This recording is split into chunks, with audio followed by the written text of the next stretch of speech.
Les amis, salut à tous, j'espère que vous allez bien. Bienvenue dans cette nouvelle vidéo. Aujourd'hui, ça va aller très vite. On va un peu discuter des actualités avant le Classico et je vais aussi vous donner mon pronostic. Selon moi, à quel score va se terminer le match. Et en parlant d'actualité, les gars, je suis tellement fâché. Ou plutôt, je dirais, je suis tellement dégoûté.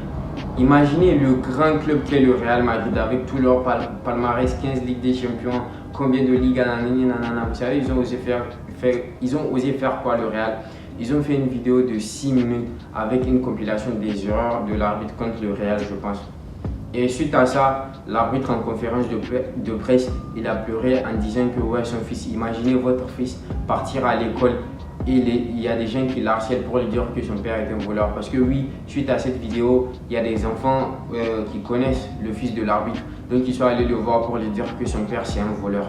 Et le Real, suite à ça, qu'est-ce qu'ils font? Au lieu de s'excuser, non, ils disent que l'arbitre doit immédiatement s'excuser, qu'on doit changer l'arbitre parce qu'il ne sera pas objectif, nanani, nanana.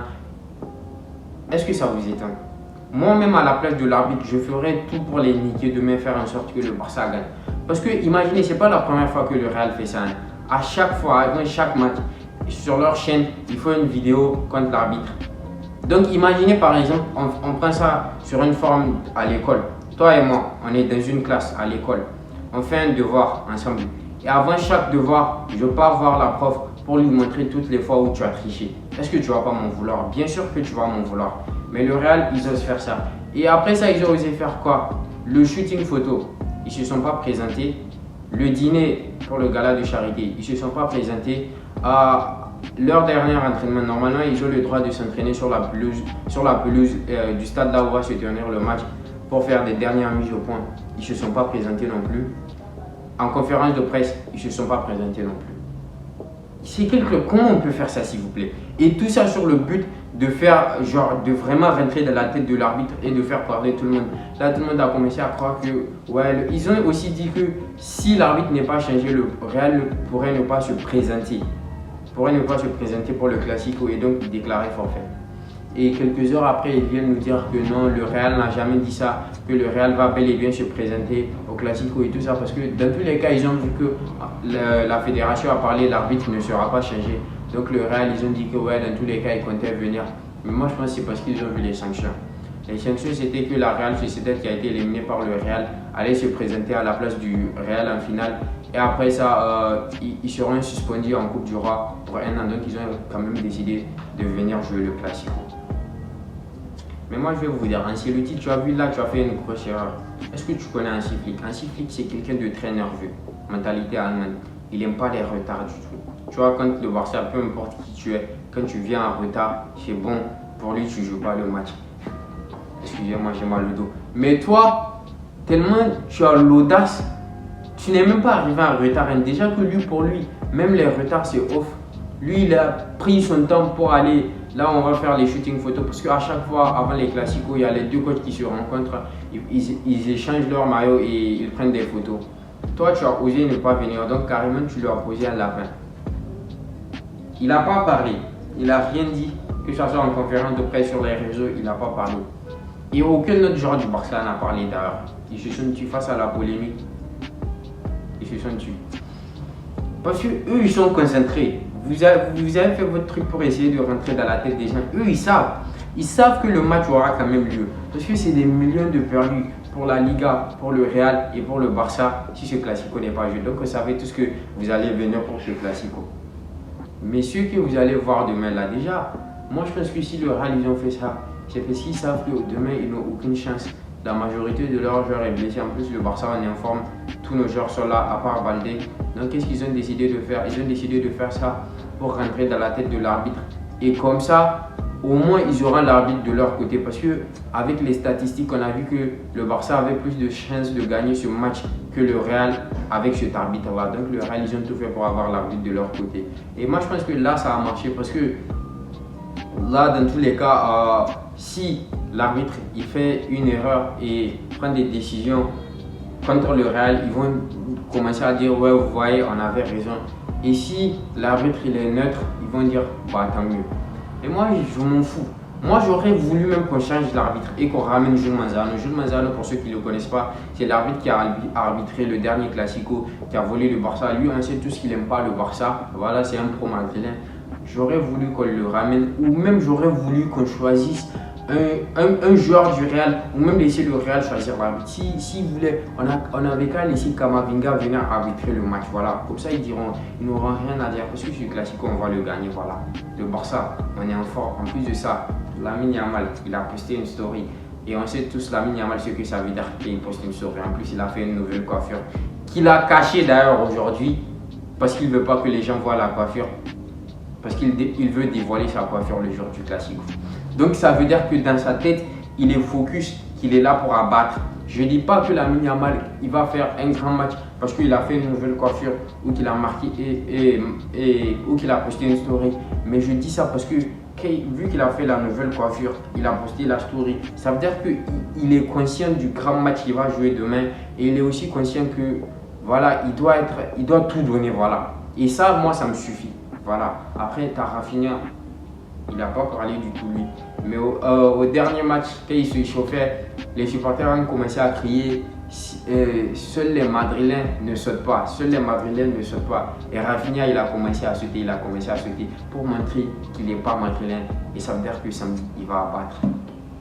Lamine Yamal, après le dernier match du Barça face à Mallorca, le Barça a gagné. Lamine, il a posté des photos sur son Instagram et il a écrit Sabado, Sabado, Sabado 3 fois. Sabado, ça veut dire quoi? Ça veut dire samedi. Samedi, il y a quoi? La Tabaski. Oui, la Tabaski parce que le Barça, on va égorger le Real et on va les cuire pour les manger, c'est tout. On va les tabasser demain, voilà. Le Barça, on est en forme, on est focus. Flick, il n'a jamais perdu de finale de sa vie. Il a joué plusieurs finales de plusieurs compétitions, il n'a jamais perdu un seul. Et Inch'Allah, je prie Dieu pour que ça ne commence pas demain.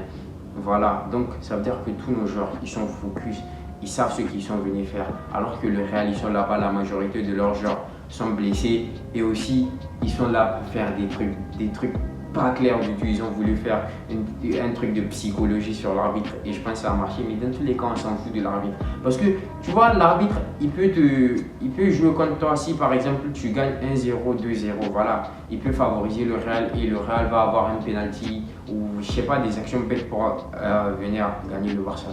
Nous, on ne part pas avec l'intention de gagner 3-0. On part avec l'intention de leur donner une correction, de leur donner une fessée. Voilà. C'est ce qu'on va faire demain. Donc moi, mes pronostics pour le Classico de demain, c'est, je dirais, 4-0. À 0, oui, déjà à 0. Maintenant, le score, ça dépend. Ça dépendra de la forme de nos joueurs.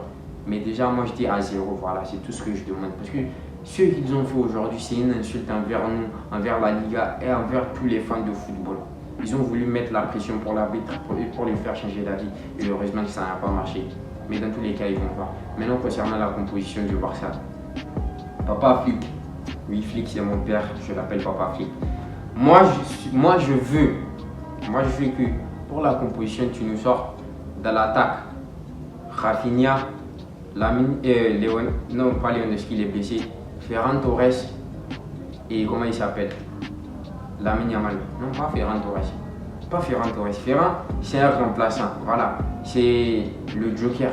Je veux plutôt une attaque avec Rafinha, Daniel Mo en tant que faux neuf et Lamine Yamal sur son côté.